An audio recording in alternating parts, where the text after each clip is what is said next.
Hey,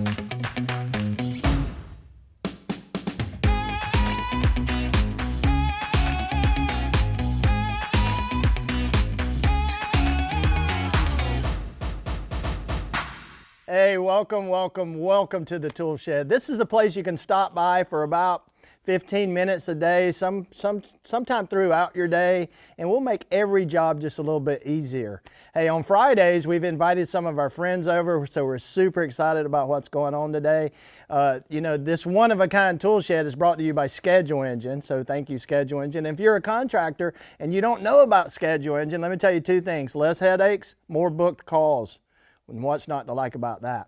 Our good friends at Emerson are sponsoring this episode. I'm here with my friend Steve Coscia. Steve, welcome to the Toolshed. Let's pound Thank you, it Jerry. out. Hey, I got a legend in the Toolshed this morning, and hey, I'm excited just to have you over. And what we want to talk about today is storytelling. They tell me that I have a story for every occasion.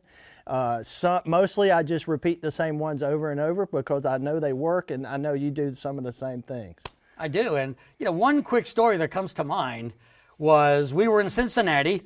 It was November, yeah, and we were in line for food, and Jerry comes up to me and he says, "I like what you do, and how do you get these speaking gigs?" Because I was doing the closing keynote at the conference, and we had this conversation.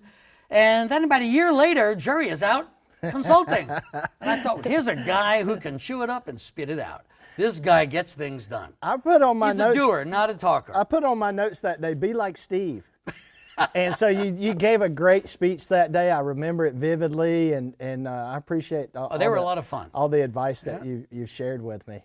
Yep. And so we, Eddie and I say we're not the gurus. We're not gurus. Like we're just two guys that are super lucky to have been able to work with people that were smarter than us and shared their knowledge with us, and now we're giving that back. And you're one of those people, and I appreciate you stopping by. I would attribute storytelling and the skill of doing that to be one of the key things, not just for speakers like ourselves, but for the service manager during the weekly meeting, knowing how to tell a quick signature story. So may I do one for you? Yeah, signature story. Quick signature story.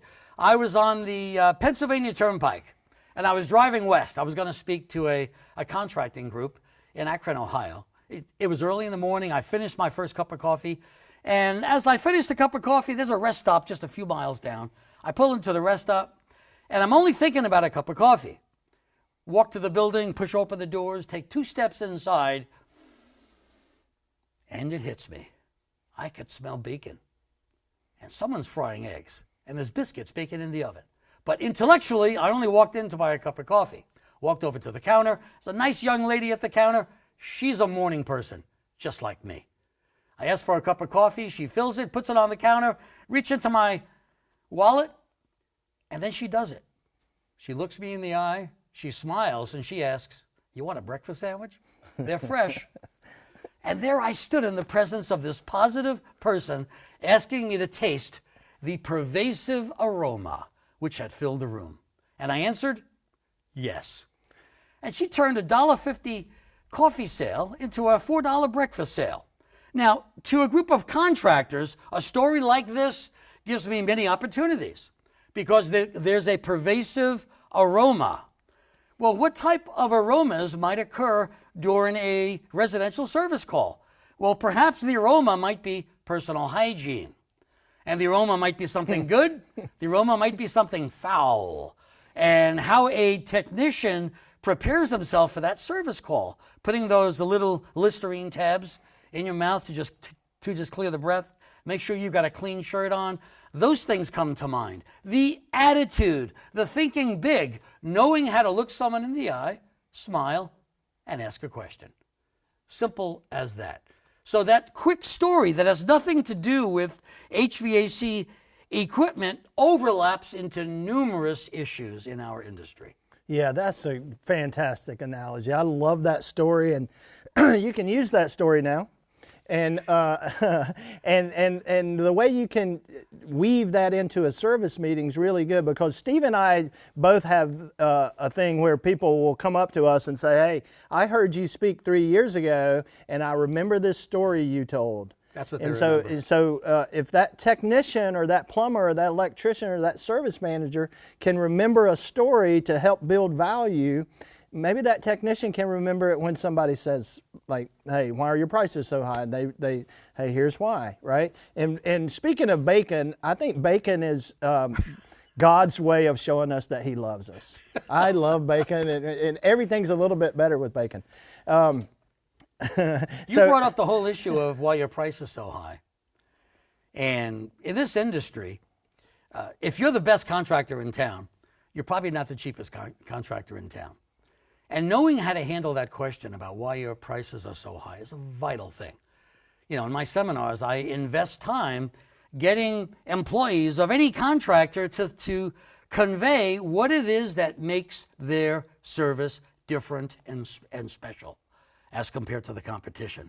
Knowing how to answer that question is a vital thing. Yeah, and so the story you're telling about your company and about your culture, you can use that in recruiting. Yep. You can do tons of marketing with the story. Here's the story, and if your whole organization's congruent with that, when the service person goes to somebody's home, they're like, oh, this is what I expected because this is what the marketing told me that I was going to get. Right. And you talk about that a lot, right? Yeah, the congruency factor is a very powerful business force. Subconsciously, people see your brand on the internet, or they've heard something from a neighbor 2 doors down, and now they've got this impression about your company. When you show up, what they're seeing is being compared to what they've heard. That's right. And that congruency factor is a very powerful force. And it is about the dashboard of your van or your truck. Is it clean? Is it clear? It's about your shirt being tucked in. It's about that pre-arrival phone call and asking if the customer has a parking preference for your truck or van. Those little subtle factors, they add up to something real positive. And when there is congruency between what the customer expects and sees, their mind is wide open. Yeah, and it's all psychology. You know, we talk about story selling, telling really good stories when you're selling. And because you shared a story, I'll share a story with you. Is that fair enough? And this one's really about customer service, customer experience, and you're just going to love this. So one night, about, we'll say 18 years ago, I got out of a sales call. I did well that day. I went home, I picked up my wife Sava, said, we're going to Outback Steakhouse. And so Outback was pretty popular at the time, and so we go to Outback, and I'd spent about 10 years in the hospitality industry, and we sat down, it's late, and the waiter came over, and I said, hey, could you dim the lights a little bit? And he said, we've already dimmed them. And I said, no, like, you can dim the lights a little bit. He said, no, but I can get you a candle. And I said, you don't have any candles at Outback. And so he runs off. He comes back with a cupcake with a birthday candle in it, unscrews the light bulb, lights the birthday candle, and takes our drink order. When he comes back with the drinks, he brings another candle because the birthday candle doesn't last long, and he changes out the candle. When he takes our order, he comes back with the salad and replaces the candle. When he cleared the plates, he came back and replaced the candle. And when we had dessert that we don't normally have, we had dessert, he replaced it. And people walked by our table and said, oh, look, they're having a candlelight dinner. I was the man for just a minute, right? And so listen, and people always tell me, hey, did you leave the guy a big tip? And the truth of the matter is, I think our bill was $40 and I left him $40. Yeah. It was that good. And I've told that story for 18 years. So if you're a service contractor, if you're a sales guy, if you're a technician and you go to somebody's house and they ask you a question about something, tell them a really good story. If they say, hey, you say, hey, Mr. Homeowner, you got a part that's bad on your air conditioner and it's a capacitor and it's $232. Do you want to replace it? There's no story there. If you said, hey, Mr. Homeowner, you got a part on your outdoor unit. Now, I checked everything, and everything else looks pretty good. I actually taped up some of your ductwork up there that had fallen. I strapped it back up for you, and I didn't charge you for that. And there is one part on your outdoor unit that's it's failed, and we're going to need to replace it. And that part, it fails about twice in the life of the air conditioner, so this is not uncommon. And I've got one in the truck, and I can go ahead and put it on, and we'll get that thing back up and running right away, and your system will last a little longer. You want to go ahead and do that. Excellent. That's story selling in a nutshell. But hey, what do you want to leave us with today? I want to leave you with the reality that sometimes a technician finds a marginal part. The part is not failed yet, but it's getting ready. And based on his experience, he suggests to the customer, today's a good day to replace that part while I'm here. And he quotes a price, so the customer may say, I don't have the money today. So he leaves, and he doesn't write down in his tablet or on his thing, recommended part replacement, customer declined. He doesn't do that. Well, 2 days later, guess what happens? Somebody else goes there, or he goes back. No, the part fails. Yeah. Part fails. And when I'm at a conference and I tell the story, and I say the part fails, and then the customer calls, and the customer says, I don't have to say another word, Jerry. The audience goes, your technician was just here, and now my system is broken. They all know because they all had this scenario, because the paperwork was not 100% complete. You never leave a job until the paperwork is complete 100%.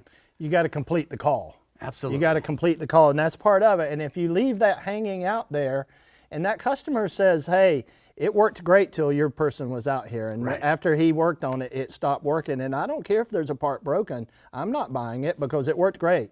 And so that's a really, really good lesson, especially for apprentices, young technicians that don't like to do paperwork. You know, at some point in my life when I was in sales, I thought that my job was to sell it and let the install department figure it out. And I got a little better. That was version 1 of Jerry. But I got a little better, and I found out, like, if I did really good paperwork and I completed that call, when the install crew went to install it, they could do a better job. And then the customer was more happy, and then they told their friends, and then I'm working that whole neighborhood. That's the internal side of good information sharing. Yeah. You know, the thing I started hearing within the last 10 years from contractor owners was, we've got this internal communication issue. Can you help us with that? And it's everywhere. It's not just in one place. And you're right, when the salesperson brings the measuring tape, measures things, writes things down, makes it easier for the install team. Absolutely. Everybody wins. Yeah, picture speaks 1,000 words, right? Yeah. Yeah. Hey, thanks for coming by today. Really Great time. Appreciate it. Thank you, Jerry. You're a legend. Hey, thanks for coming by today as well. You know, the Schedule Engine sponsored this beautiful tool shed here. And today's episode is brought to you by Emerson. And we had a legend in the tool shed today, so that makes me super happy. Have a great day. Be good. Do good. Be safe. We love you. We care about you. Go home to your family safe today.